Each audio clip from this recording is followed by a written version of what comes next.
Hello everyone, I'm Schism, and today I'm going to be talking about my PC. I built this PC myself, and I'm pretty proud of it, so now you're going to find out about it.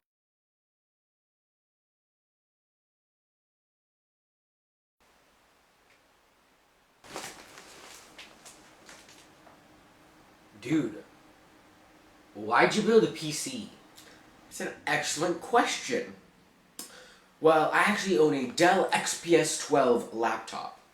You know the one that the screen flips and then folds over to screen stuff when it came with Windows 8, but I now have Windows 10.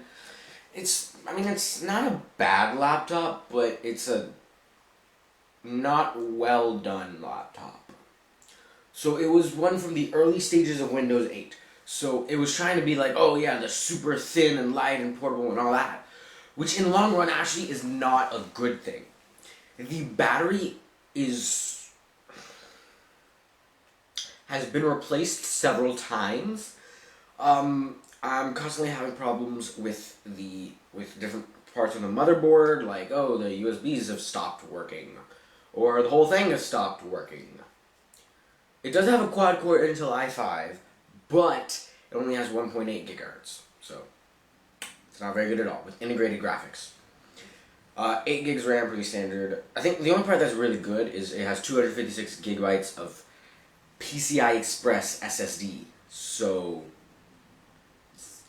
that's pretty good. I'm not complaining about that part. Startup is easy, but then after startup, that's the problem.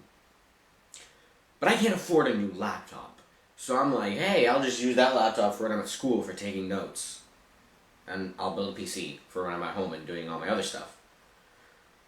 So I built a PC. So my goals for this PC were to be, first of all, better than the laptop. Like, much better. Much, much better. But still, very important thing, budget, okay? I don't have a lot of money. I need to be able to afford all the components for it. What kind of processor do you have? Processor, yeah. So I went with an AMD build. Now, as I mentioned, this is a budget build. Budget. So, AMD was the obvious choice. Now, a lot of people talk smack about AMD. They're like, oh, a quad-core AMD is only as powerful as a dual-core Intel. Well, I can tell you from experience that that's not the case. I actually had a chance to try out a Dell Optiplex 780 with an Intel Core 2 Duo. I still have the Core 2 Duo somewhere in my chest over there.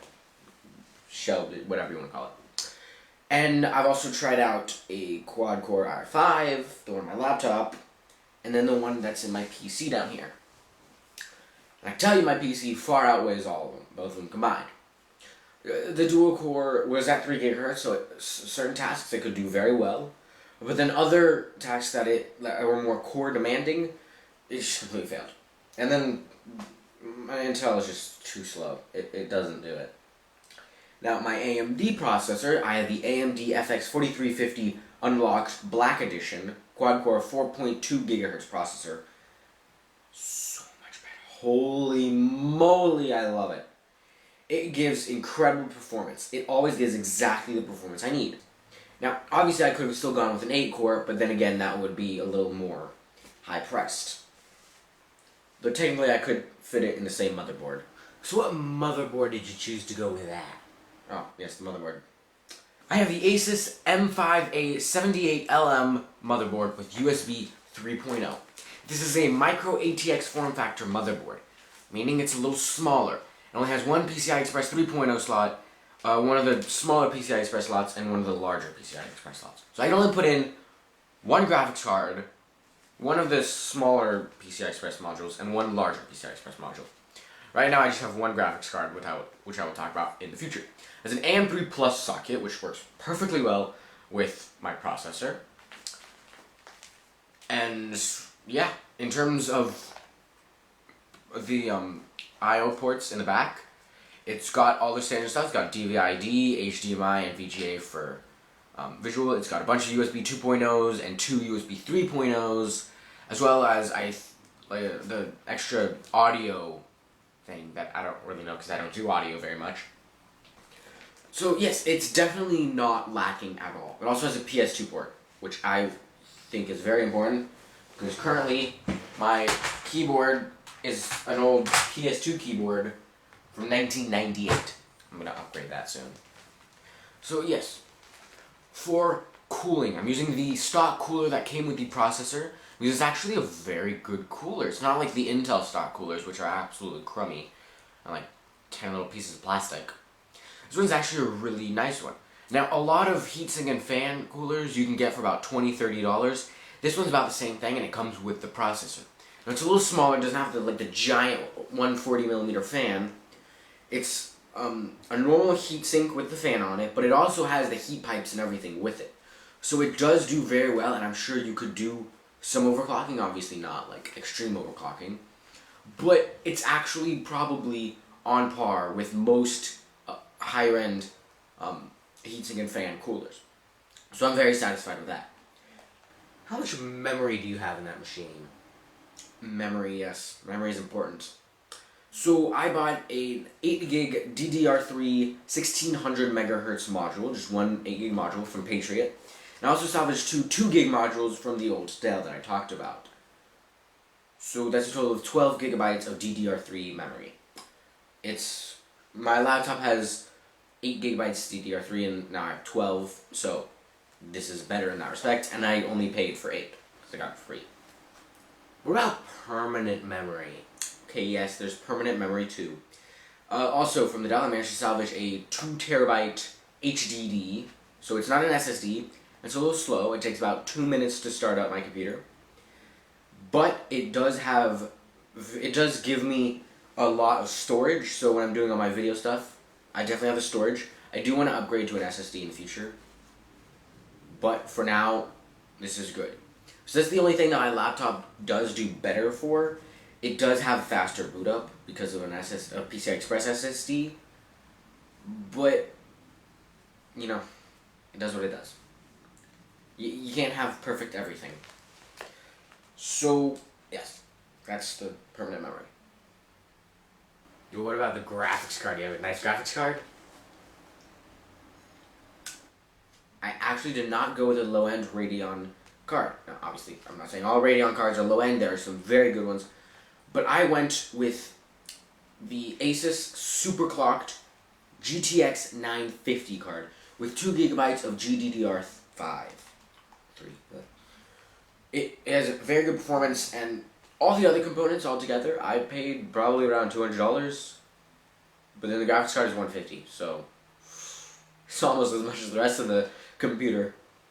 It actually does very good performance. It has a display port, 2 DVI-D ports, and an HDMI, so you can hook up 4 monitors, and it can run very well. I haven't done much benchmarking, but I can easily go in the hundreds of frames in some lower games like Minecraft, League of Legends, and Team Fortress 2. So those I am definitely not lacking performance. If you're going to do a lot of high-end gaming though, like more CSGO or Crysis even, you might want to get a more, a higher-end graphics card. But this card was the best bang for the buck, and it still delivers incredible performance. So that's why I went with that one. So, here I am with the PC itself. So I have this Raid Max case, which I'm just gonna flat out say it's very, very sketchy. You can only get it at Fry's. You can't even find it on the Raid Max website. It's also not very good. The front audio ports do not work, but the front USB ports work fine. It doesn't come with a fan as well, which is kind of a problem. But it does have standard power and reset. Has 4 5 1/4 bays, one of them sold with an optical drive, and then ports that don't really work. No speakers or anything. On light, and then the hard drive light. Otherwise, it's actually a pretty cool design. Pretty sleek looking. Now, I guess you guys want to see the inside, so let's open this up. You can mount 2 120 fans on the side of the case. And then to remove this, you can open both sides And it's just these standard little knob screws, same as every case. So, here's the inside of this. Okay, so here's the inside. Here we see the racks for the 5 1/4 inch drive bays. And then we have a 7 3.5 inch bays for hard drives. This top one is currently filled with my 2 terabyte hard drive. 450 watt power supply. Forgot to mention that earlier. Here's the case fan that I purchased separately for about $5.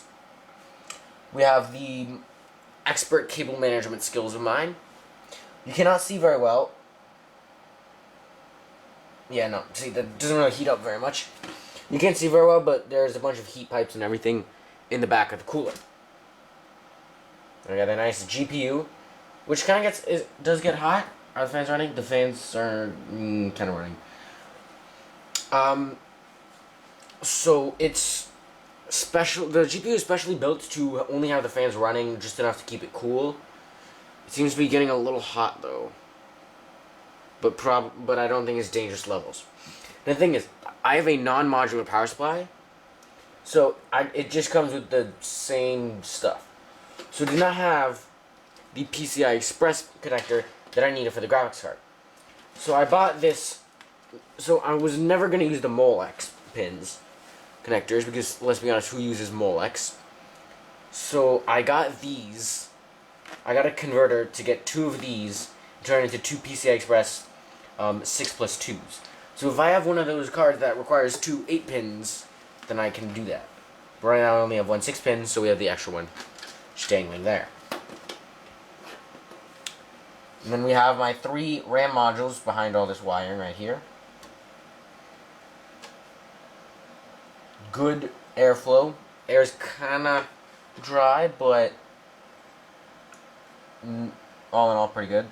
The motherboard doesn't heat up at all.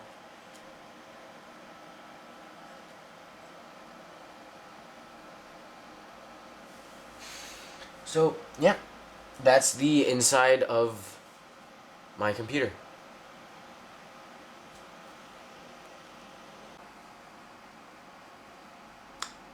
So, I hope you guys enjoyed that video. If you want to know more about my PC, just leave your questions in the comments. Otherwise, I think that's it. Don't forget to like and subscribe. See ya.